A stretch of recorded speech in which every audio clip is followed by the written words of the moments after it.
alaikum. There was a woman who had a snake as a pet. Some of you might be familiar with this story. And she took care of that snake and fed it. This is actually a true story of a woman in India who had this snake as a pet. She used to feed it, love it, and used to sleep next to it every night, and the snake would wrap itself around the woman. Until one day, the snake stopped eating completely. Whatever the woman would feed it, it would just completely stop eating. So she got worried about the snake's health.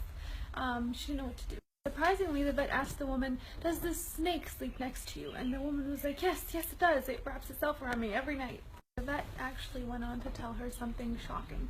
He told her that this 4-meter-long snake that hasn't eaten in a few weeks is actually, this python is actually not sick at all.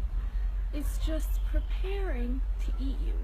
Every time that it's actually creeping on you, wrapping around you and hugging you, it's actually checking your size and how great of a meal you are.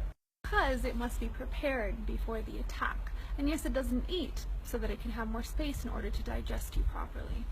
The moral of this story, of course, is that even with people who are very close to you, people who you're very affectionate with, they can have very bad intentions. You need to identify the snake around you and their true intent, because hugs and kisses are not always honest.